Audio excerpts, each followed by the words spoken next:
In the early 1990s, when Mike Mentzer was in the early stages of his career as a personal trainer, a young man came to him as a client. He had read Mentzer's books and articles and couldn't wait to get started on Mike's heavy-duty program. Mentzer started him on what, in 1992, was his standard heavy-duty protocol: 7 sets per workout, 3 days a week, Monday, Wednesday, and Friday. But after 3 months, something was wrong. After 3 months, he was making almost no progress. Now remember, he came to me wildly enthusiastic. After 3 months of no progress, he became dispirited, disheartened. He was ready to give up.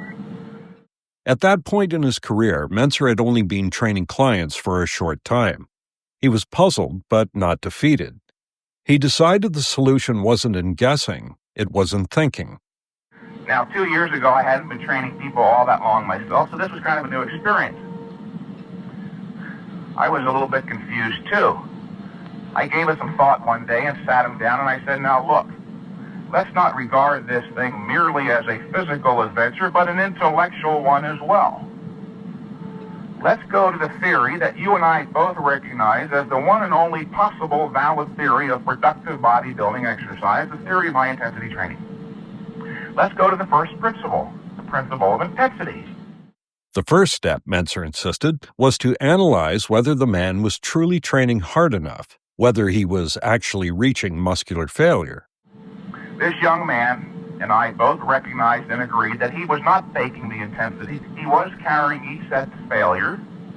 Therefore, he was doing everything a human being could possibly do to stimulate and increase the strength and size. And yet, despite the intensity, there was no growth. That's when Mentzer drew an important distinction between stimulation and production. We were left to conclude that the increase was not being produced. I'm making a distinction here between growth stimulation and growth production. You don't actually grow during the workout. The workout merely serves as a stimulus. It sets the growth process into motion. The body produces the growth during the rest period. If recovery isn't sufficient, the body cannot produce the growth that has been stimulated. Every additional set or workout performed beyond what's minimally required pushes the body further into deficit. It only stands to reason if the rest period is not sufficient. That is, if you're doing any more sets per workout or any more workouts in a given unit of time than are minimally required to stimulate the optimal increase, to that extent you're overtraining, and to that extent you'll be hampering and possibly be preventing the production of the increase. To correct the problem, Mentzer reduced the man's workload from 7 sets to 5, and from 3 weekly sessions to 1 every third day. The change did nothing. The man remained stagnant. In fact, he regressed slightly. That's when Mentzer began to look deeper, beyond training variables, to genetic individuality. There exists a wide range of variation among individuals with regard to exercise tolerance. Don't you know certain people who don't tolerate exposure to high-intensity ultraviolet sunlight as well as others, right? That's a genetic trait. Follow me here. All genetic traits are expressed across a broad continuum. The most directly perceivable genetic trait is height. With regard to height, you've got midgets at one extreme and the giants of the NBA at the other. That's a wide range of expression of a genetic trait, from midget to giant. With intelligence, you've got morons at the far left end and geniuses at the far right and everything in between. Then again, with individual sunlight tolerance, you've got albinos, Scandinavians at the left end and darker skin types at the right who can tolerate long periods of frequent exposure to high-intensity sunlight. I have the evidence, but don't you think it stands to reason that that same thing would apply to individual exercise tolerance? I have some clients who are only doing 3 sets every 7 days. Until I got them down to that, they were making no progress.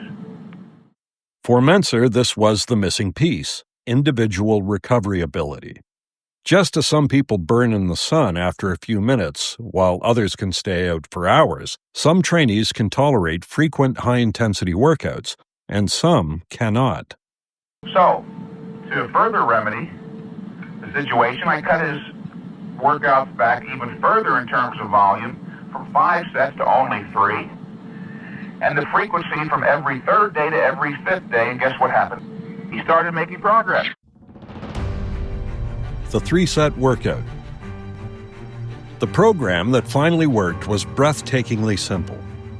He would do a set of squats for his lower body, a set of pull-downs, close grip underhand pull-downs for his back and biceps, and a set of heavy incline presses or dips for his chest, shoulders, and triceps. 3 all-out sets, once every 5 days. And it worked. The very routine that most bodybuilders would dismiss as too little was, for this man, exactly right. It was proof that productive training isn't about how much work you can tolerate. It's about how much work you can recover from. The problem of overlap. In contrast, Mentzer pointed to the excessive overlapping found in traditional bodybuilding routines, the hidden source of chronic overtraining. There's way too much overlapping today. That's one of the reasons for all the overtraining. You've got guys who will do 4 sets of flat benches for their pecs, 4 sets of inclines, 4 sets of declines, all of which work the triceps and shoulders. Then they do 4 sets of standing presses for their shoulders right afterwards, along with 8 other sets of shoulder work. Then they go do 4 sets of tricep press downs and 4 sets of dips and something else. They end up doing 36 sets per body part. To Mentzer, this wasn't training, it was punishment disguised as discipline. He wanted bodybuilders to think clearly, to understand that every set added beyond the minimum required to stimulate growth simply drains the body's limited recovery resources. Most bodybuilders are only dimly aware, they only sense vaguely that overtraining means something kinda sorta negative. You hear bodybuilders use the term quite frequently, but none of them really know precisely what it means. They've never given it a definition, therefore it plays no central role in their thinking or in guiding their training efforts. He went on to define it with scientific precision. The term overtraining is very, very important. The phenomenon of overtraining is very important. It's more than something just kind of sort of negative. It is the worst training mistake you could possibly make. It is that which militates against your achieving the desired result. What is overtraining?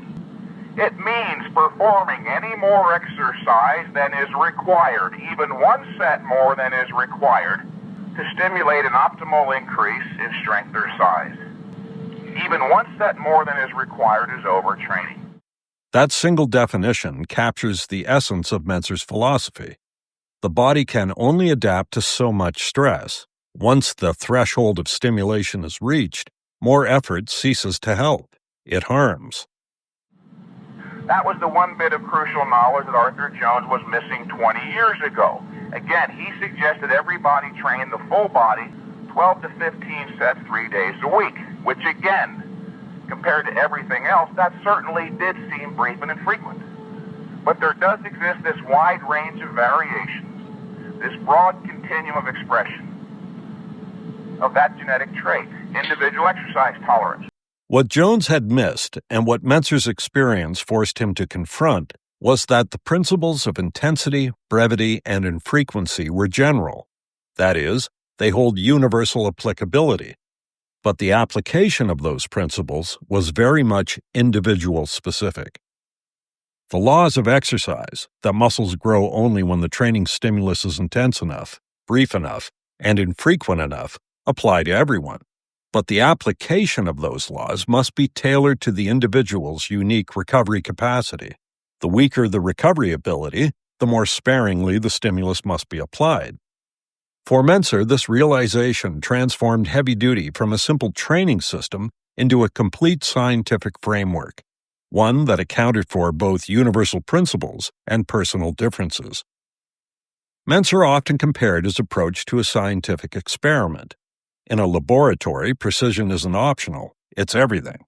The same, he believed, should be true of training. Remember, science is an exacting discipline. What we're looking for here is the exact, the precise, the specific amount of exercise required. Any more than that is overtraining. That demand for accuracy is what set him apart. In an era obsessed with marathon workouts and masochistic effort, Mentzer argued for control, logic, and restraint. To him, a single, perfectly executed set, taken to true muscular failure, could accomplish more than 30 poorly focused ones, provided that the body was then given adequate time to recover. His hardest-gaining client proved that idea in the most concrete way possible. 3 sets, once every 5 days, produced growth where months of higher volume had failed completely. For Mentzer, the message was simple but profound. Bodybuilding progress is governed by cause and effect, not by emotion. If you're not growing, there's a reason, and in most cases, that reason is doing too much. By the way, if a given bodybuilder's current training program is not yielding him continuous progress, or hasn't been for some time, it's not going to magically start working next week. There's a reason for everything, including lack of progress, and the number of possible explanations is not infinite. Some trainees can recover quickly, others slowly. Some can thrive on a few intense workouts per week. Others may need a week between sessions. But the principle remains unchanged. Growth occurs not during the workout, but after it, and only when the body has fully recovered. That's why, as Mentzer discovered, some people need less exercise. Not because they're lazy, but because their biology demands precision, not punishment.